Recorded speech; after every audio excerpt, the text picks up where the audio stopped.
فذكر بالقرآن من يخاف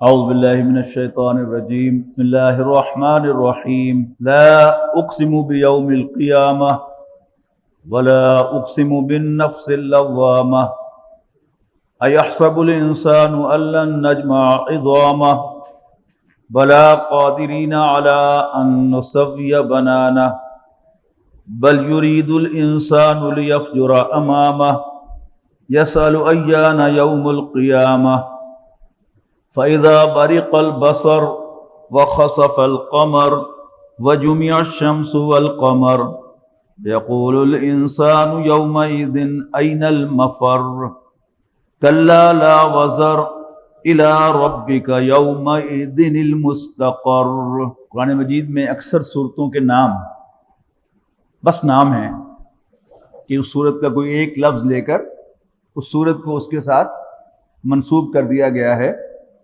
لیکن کچھ صورتیں ایسی ہیں کہ جن کے نام بامسمہ ہیں، وہ ان کے عنوان ہیں۔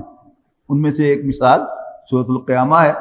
اس صورت میں از اول تا آخر قیامت ہی کا تذکرہ ہے اور اسی کے مختلف پہلوؤں کو، مختلف آسپیکٹ کو نمایاں کیا گیا ہے۔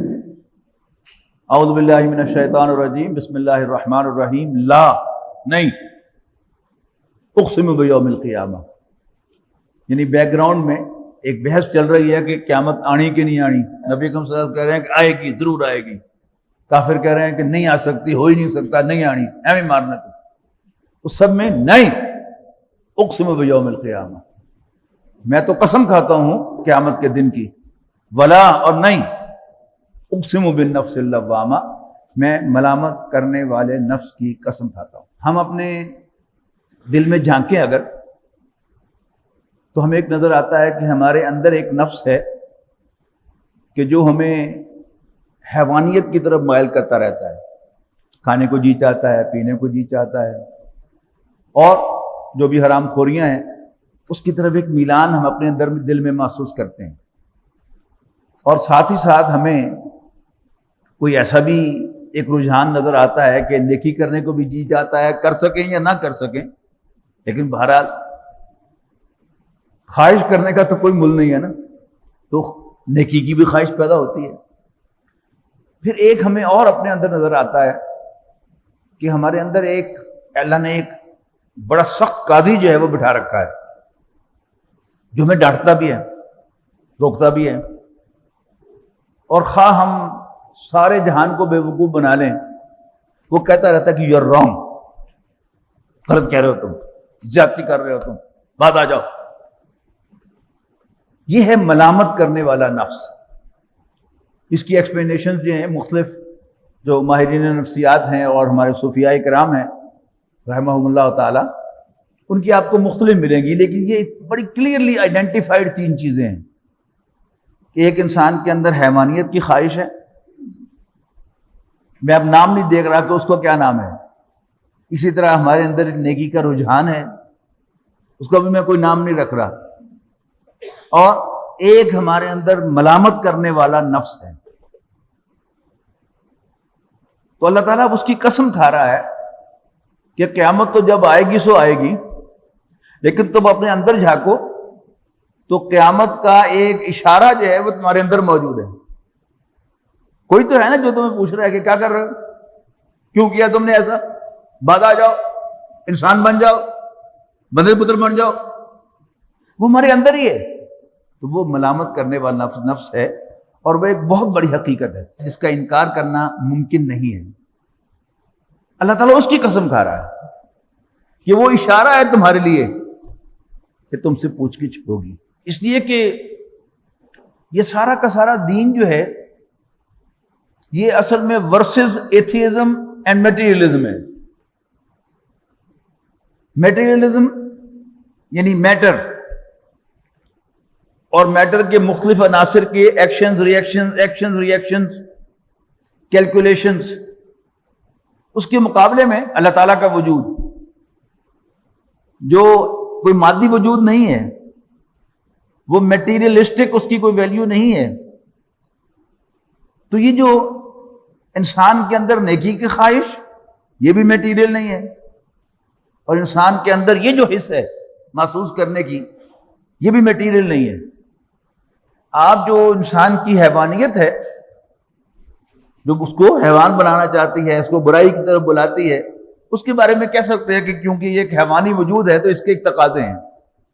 لیکن نفس لوامہ اور روح انسانی جو اللہ تعالیٰ نے انسان کے اندر بدیت کی ہے، اس کا کوئی میٹیریل اوریجن ثابت نہیں کیا جا سکتا. یہ خالص جو ہے یہ انسان کے اندر جو ہے پایا جاتا ہے. آپ ایسے وہ لوگ کہ جو کچھ نہ کچھ انگلش لٹریچر، روحانیت، فلسفہ، نفسیات کا مطالعہ کرنے کے شوقین ہیں، ان کے ذہنوں میں آلریڈی یہ کوشچنز ہیں کہ یہ فلسفیوں کے درمیان باتیں ہوتی رہتی ہیں. لیکن ہم عام لوگ کے جو خاص طور پر سائنس کے طالب علم ہیں، تو ہم صرف میٹیریلزم کو جانتے ہیں، ہم اس سے بیونڈ جو ہے ہم نے کچھ نہیں پڑھا. لیکن ہم بھی اپنے اندر جھانکے تو یہ چیزیں محسوس کر سکتے ہیں. مغرب میں ایک بہت بڑا فلسفی تھا کانٹ. اس نے ایک کتاب لکھی اور ثابت کر دیا کہ اللہ تعالیٰ کا وجود لاجیکلی پروو نہیں کیا جا سکتا. اس نے مختلف جو دلائل عیسائی علماء نے دیے تھے، یہودی علماء نے دیے تھے، مسلمان علماء نے دیے تھے اللہ کے وجود کو ثابت کرنے کے لیے، ایک ایک دلیل کو لیا اور اس کو کاٹ دیا. اسی دلیل سے کاٹا. یعنی عام طور پر کہا جاتا ہے کہ ہر چیز کا کوئی بنانے والا ہے، تو مان لیا کہ اس کائنات کا بنانے والا اللہ ہے. اب اس اصول کو اس پر بھی تو اپلائی کرو نا، اللہ پر. پھر اللہ تعالیٰ کا بھی کوئی بنانے والا مانو، اینڈ کیپ آن. تو موجود معلوم ہوا کہ جس کا کوئی بنانے والا ہو وہ اللہ تو نہیں ہے.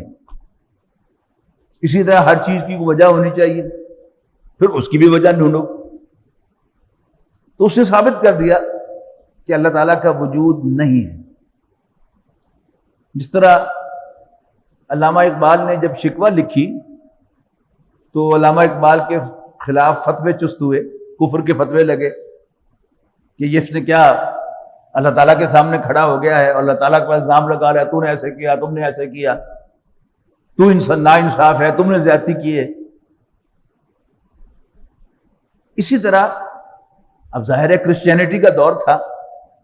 پھر جب چرچ کے اندر سے، چرچ سے اس کے خلاف فتوے آئے، کانٹ کے خلاف، تو پھر اس نے ایک اور کتاب لکھی، وہ تھی پریکٹیکل ریزن. اس میں اس نے یہ کہا کہ اگرچہ لاجک کے تمام طریقوں سے گاڈ کی ناٹ بی پرووڈ، لیکن دو چیزیں ایسی ہیں کہ جن کو آپ بیک وقت دیکھیں تو آپ ریلیجن کا انکار نہیں کر سکتے. وہ کیا تھی؟ اسٹاری ہیون ابو، یہ کاسموس، یہ کائنات، اتنی بڑی پھیلی ہوئی کائنات جس کی سرحدیں میں نہیں مل رہی، اور مورل لا ود ان،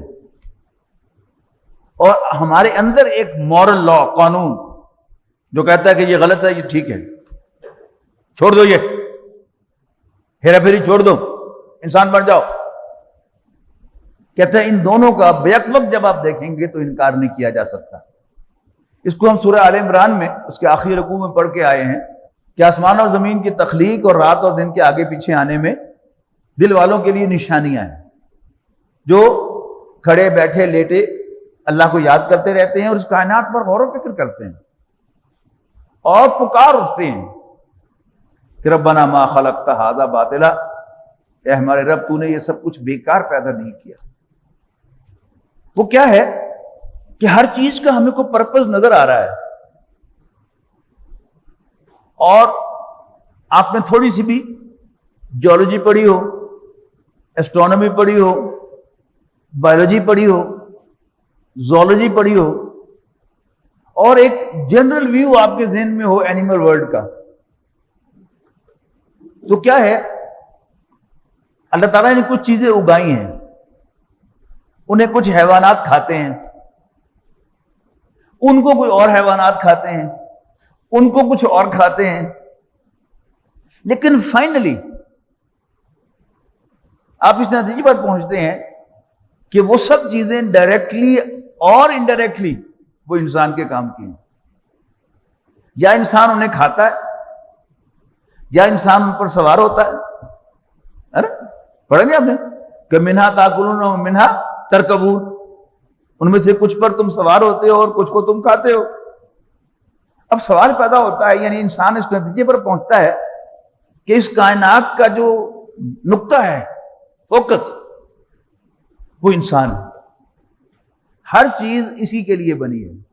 سورج اس کے فائدے کے لیے، چاند اس کے فائدے کے لیے، ہوائیں اس کے فائدے کے لیے، بارشیں اس کے فائدے کے لیے، دریا، سمندر، پہاڑ، یہ سب اس کے لیے. اب ایک سوال پیدا ہوتا ہے کہ پھر یہ کس کے لیے؟ نبی اکرم صلی اللہ علیہ وسلم نے فرمایا انما الدنیا خلقت لکم، بے شک دنیا تمہارے لیے پیدا کی گئی. وانتم خلقتم للآخرہ، اور تم آخرت کے لیے پیدا کیے گئے. سورہ مومنون کے آخر میں ہم پڑھ کے آئے ہیں نا، افحسبتم انما خلقناکم عبثا، کیا تم یہ سمجھے بیٹھے ہو کہ ہم نے تمہیں بیکار پیدا کیا؟ آؤ کھاؤ پیو ڈکار مارو اور چلے جاؤ، جس پر چاہے ظلم کر لو، تمہیں کوئی پوچھنے والا نہیں ہے. اس کائنات کا بادشاہ، اس کا مالک اللہ ہے. تو افحسبتم انما خلقناکم عبثا، کیا تم یہ سمجھتے ہو کہ ہم نے تمہیں بیکار پیدا کیا ہے؟ وانکم الینا لا ترجعون، اور یہ کہ تم ہماری طرف واپس نہیں لائے جاؤ گے، یہ سمجھتے ہو تم؟ فتعال اللہ الملک الحق، تو بہت ابو ہے بادشاہ حقیقی تمہاری سوچ سے. کیا مطلب اس کا؟ کہ وہ بادشاہ ظالموں کو پکڑے گا اور حساب لے گا، اور جنہوں نے یہاں خیر کمایا ہوگا میرٹ پر ان کو ریوارڈ کیا جائے گا. اچھی حکومت وہی ہوتی ہے نا جو میرٹ پر ریوارڈ کرتی ہے، جس میں ملازمتیں، جس میں انعامات میرٹ پر ملتے ہیں، اور ہر زیادتی کرنے والا جو ہے وہ پکڑا جاتا ہے، اس کو چھوڑا نہیں جاتا. تو یہ کیا ہے؟ یہ اللہ تعالیٰ ہے. اب یہاں پر لا اقسم بیوم القیامہ، نہیں میں قیامت کے دن کی قسم کھاتا ہوں، ولا، اور نہیں اقسم بالنفس اللوامہ، میں ملامت کرنے والے، لان تان کرنے والے نفس کی قسم کھاتا ہوں. ایحسب الانسان ان لن نجمع عظامہ، کیا انسان یہ سمجھتا ہے، یہاں جو ال انسان آ رہا ہے نا، پوری صورت میں اس کو ٹریس کرتے چلے جائیں، بڑا مزہ آئے گا آپ کو. ایحسب الانسان ان لن نجمع عظامہ، کیا انسان یہ سمجھتا ہے کہ ہم اس کی ہڈیوں کو جمع نہیں کریں گے؟ بلا، کیوں نہیں؟ قادرین علی ان نسوی بنانا، ہم تو اس پہ بھی قدرت رکھتے ہیں کہ ہم اس کے ہاتھ کے پوروں کو درست کر دیں. یعنی یہ خاص زاویے سے انسان کے جسم کے دو حصے کیے جاتے ہیں. ایک اس کے جسم کے وہ حصے ہیں کہ جن کا تعلق زندگی کے ساتھ ہے، دل ہے، پھیپھڑے ہیں، دماغ ہے، جگر ہے، کڈنیز ہیں. ان میں سے کوئی ایک چیز بھی اگر ناکارہ ہو جائے تو انسان مر جاتا ہے. لیکن ہاتھ، پاؤں، انگلیاں، ان میں سے بے شک چاروں بھی کٹ جائیں، یعنی کسی کے دونوں ہاتھ کٹ جائیں، دونوں پاؤں کٹ جائیں، تو بھی وہ زندہ رہے گا. اچھا، پھر ہاتھ میں سے بھی، ہاتھ کا کیا کام کیا ہے؟ پکڑنا. تو ایک آدھ انگلی کٹ جائے تو بھی انسان گزارا چلا لیتا ہے، چاروں انگلیاں کٹ جائیں پھر بھی کام چلتا ہے، اور پورا ہاتھ کٹ جائے پھر بھی بہت سے کام جو ہاتھ سے کرنے ہوتے ہیں انسان وہ ٹنڈ کے ساتھ جو ہے وہ کر لیتا ہے. اب کہا کیا جا رہا ہے؟ بلا قادرین علی ان نسوی بنانا، کیوں نہیں؟ ہم قدرت رکھتے ہیں کہ اس کے ہاتھ کے پوروں کو بھی درست کر دیں. یہ ہاتھ کے پورے جو ہیں یہ اللہ تعالیٰ کی صنائی، اس کی کریشن کی بہت زبردست دلیل ہے کہ اللہ تعالیٰ نے تمام انسانوں کو کسی ربڑ سٹیمپ سے پیدا نہیں کیا. بلکہ ہر شخص کو اللہ تعالیٰ نے انڈیویجولی پیدا کیا ہے، اور اس کی ہر انگلی بھی اللہ تعالیٰ نے انڈیویجولی پیدا کی ہے، کہ ہمارے فنگر پرنٹ سے جیسے نہیں ہے، اور ہم میں سے ہر ایک کے دائیں اور بائیں ہاتھ کے جو فنگر پرنٹس ہیں وہ بھی سیم نہیں ہیں. غور سے دیکھ لیجئے، پتہ چل جائے گا، اور بڑا نمایاں فرق ہوتا ہے. یہ کیا ہے؟ یہ اللہ تعالیٰ کی قدرت کی دلیل ہے. جیسے ہم نے تمہارے یہ پورے انڈیویجولی بنائے ہیں، ہم ہاتھ کے پوروں کو بھی اثر نو بنانے کی پوری طاقت رکھتے ہیں. بل یرید الانسان لیفجر امامہ. لیکن یہ بکواس کیوں کر رہا ہے؟ کوئی نہیں ہونا، کوئی نہیں ہونا، کوئی نہیں ہونا. بل یرید الانسان، انسان پر غور کیجئے، میں زور دے رہا ہوں، لیفجر امامہ. لیکن انسان یہ چاہتا ہے کہ وہ آگے برائی بھیجے. یعنی اس حرام خوری کی اس کی عادت ہے، جو اس کے منہ کو لگ گیا ہے حرام. نارملی تو انسان سمجھتا ہے نا کہ شاید کھانے پینے یہ انسان کو صرف لت کھانے پینے کی لگتی ہے، لیکن کسی بھی برائی کو انسان اختیار کرے ایک سے زائد مرتبہ تو پھر اس کی بھی اس کو لت لگ جاتی ہے. مثلا بدکاری، شروع میں خوف ہوتا ہے، جھجک ہوتی ہے، اور جب انسان اس میں ملوث ہو جائے تو پھر اس کو مزہ آنے لگتا ہے. اسی طرح قتل انسانوں کا، یہ ہم سیریل کلرز کی جو باتیں پڑھتے سنتے ہیں، وہ کیا ہے کہ ان کا ایک چسکا ہے کہ وہ انسانوں کو مار کر نئے طریقوں سے مار کر جو ہیں وہ مزے لے رہے ہوتے ہیں. اب ان کا جو مزہ ہے وہ ان سے تقاضا کرتا ہے کہ نہیں یہ چھڑنا نہیں، یہ مزہ اپنا ہی. بل یرید الانسان لیفجر امامہ یسأل ایان یوم القیامہ. اور بڑے ٹونٹنگ انداز میں، طنزیہ انداز میں پوچھتا ہے کب ہوگا قیامت کا دن؟ ذرا سب کرنا آج ہی کر لیں، کل کیوں، ابھی کیوں نہیں؟ یسأل ایان یوم القیامہ. اب اس کا جواب ہے کب ہوگا؟ فاذا برق البصر، جب آنکھیں چندھیا جائیں گی، وخسف القمر، اور چاند بے نور ہو جائے گا، وجمع الشمس والقمر، اور سورج اور چاند اکٹھے کر دیے جائیں گے. این ممکن ہے کہ یہ دھماکہ ہو کہ ان کی اللہ تعالیٰ نے جو میگنیٹک فورسز رکھی ہوئی ہیں وہ کھینچ لے تو سارے کرے جو ہیں آپس میں ٹکرا جائیں. واللہ اعلم. یقول الانسان، یعنی آج بڑی باتیں بنا رہا ہے نا، یہی انسان اس روز کہے گا یقول الانسان یومئذ این المفر، ہے کوئی فرار ہونے کی، بھاگنے کی جگہ؟ کلا لا وزر، ہرگز نہیں، کوئی جانے جائے پناہ نہیں ہے. الی ربک یومئذ المستقر، آج تیرے رب ہی کے حضور ٹھہرنا ہوگا. یُنَبَّأُ الْإِنسَانُ یومئذ بما قدم وأخر، جتلا دیا جائے گا ہر شخص کو اس روز اس کا جو اس نے آگے بھیجا اور جو اس نے پیچھے رکھا، اگلا پچھلا سب کچا چٹا کھول کے رکھ دیا جائے گا. بل الانسان علی نفسہ بصیرہ. پھر دیکھیے انسان، اس دن تو اللہ تعالیٰ ایک ایکسٹرنل ڈاکومنٹ لائے گا نا، لیکن آج بھی انسان اپنے نفس کو دیکھ رہا ہے. میں جتنی چرب زبانی کر لوں، آپ کے سامنے جتنا مرضی بن جاؤں، لیکن اپنے گریبان میں جھانکوں گا تو مجھے اپنی صحیح تصویر نظر آئے گی کہ تم کیا ہو. میں آپ پر اپنے تقوی کے، پائٹی کے روب ڈال سکتا ہوں، لیکن میں کیا ہوں، کتنا اللہ سے ڈرتا ہوں، کتنا برائی سے بچتا ہوں، مجھے معلوم ہے اور میرے رب کو معلوم ہے. وَلَوْ أَلْقَىٰ مَعَاذِيرًا، خواہ کتنے ہی بہانے بنا لے، معذرتیں پیش کر لے، لَا تُحَرِّكْ بِهِ لِسَانَكَ لِتَعْجَلَ بِهِ. اس میں وہ بات میں نے پہلے بھی آپ کو بتائی کہ میرے ایک دوست نے مجھے کہا تھا کہ سمی، ہم عام لوگ بھی غلطی کرتے ہیں اور تم مولوی لوگ بھی غلطی کرتے ہو. فرق صرف اتنا ہے، ہم عام لوگ غلطی کر کے شرمندہ ہوتے ہیں اور تم مولوی لوگ غلطی کر کے اس کے حق میں دلیل لاتے ہو.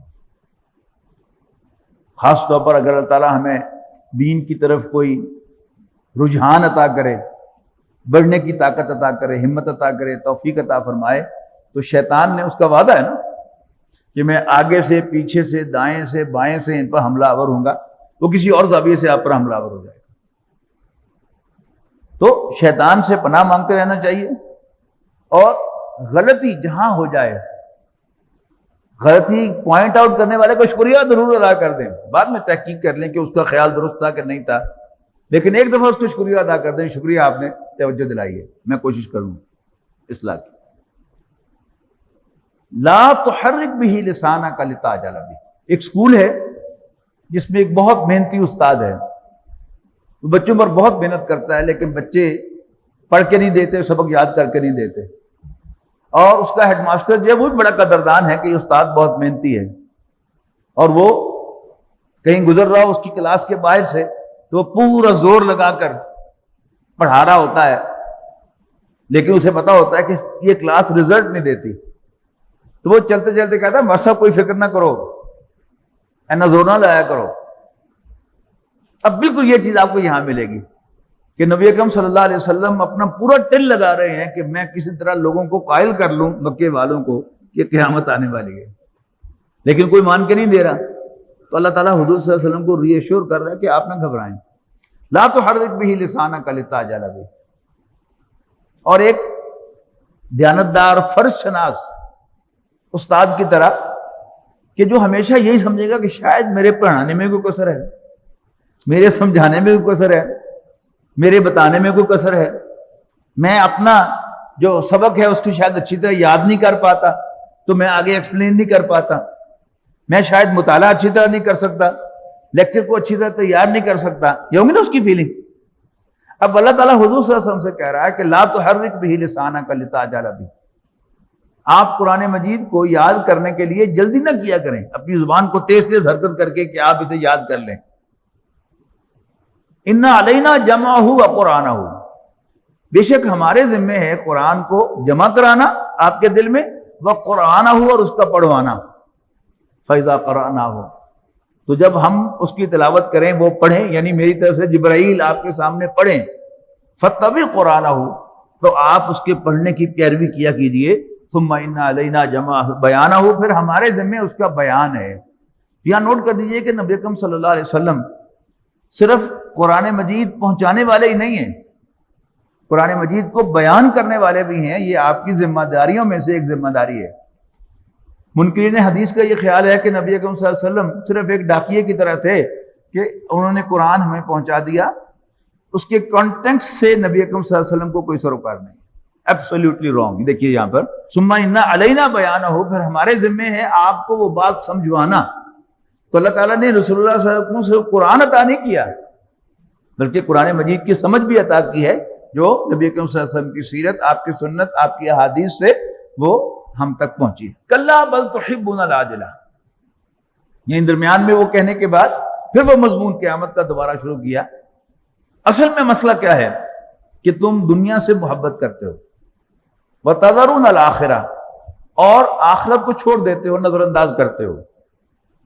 وجوہ یومئذ ناظرہ، اس روز بہت سے چہرے تر و تازہ ہوں گے، الی ربہا ناظرہ، اپنے رب کو دیکھ رہے ہوں گے، ووجوہ یومئذ باسرہ، اور بہت سے چہرے اس روز مرجھائے ہوئے ہوں گے، اداس ہوں گے، تظن ان یفعل بہا فاقرہ، اور سوچ رہے ہوں گے، سمجھ رہے ہوں گے، گمان کر رہے ہوں گے، خیال کر رہے ہوں گے کہ آج ان کے ساتھ کمر توڑ دینے والا سلوک کیا جائے گا۔ کلا، ہرگز نہیں، اذا بلغت التراقیہ، کہ جب وہ ہنسلی میں پہنچ جائے گی، یہ کالر بون جو ہے اس کو ہنسلی کی ہڈی کہتے ہیں، تو جب انسان مر رہا ہوتا ہے تو ایسا معلوم ہوتا ہے کہ جیسے اس کی پہلے ٹانگیں بے جان ہو گئی، پھر ہاتھ بے جان ہو گئے، اور پھر یہاں آ کے کوئی چیز پھنس جاتی ہے، انسان کو سانس نہیں آ رہا ہوتا، معلوم سمجھتا ہے کہ یہاں کوئی چیز پھنس گئی ہے، اور پھر یہاں سے ایک ہچکی سی آتی ہے، اور پھر اس کا کنیکشن جو ہے دنیا سے ختم ہو جاتا ہے۔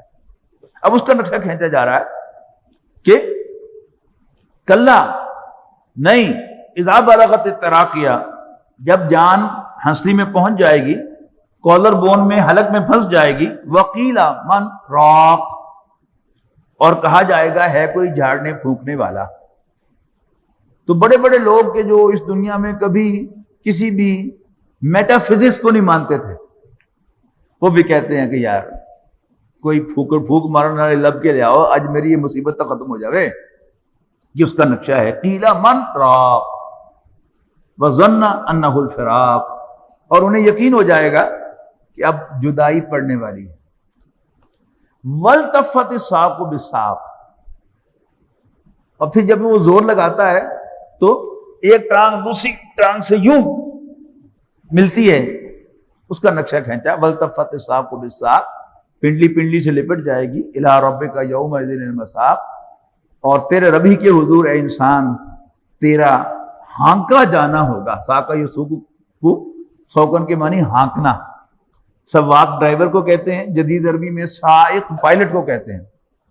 تو اِلَىٰ رَبِّكَ يَوْمَئِذٍ الْمَسَاقُ، تیرے ربی کے حضور اس روز تیرا ہانکا جانا ہوگا، یعنی انسان خود چل کے جانا چاہے یا نہ چاہے، لیکن he'll be driven to his Lord۔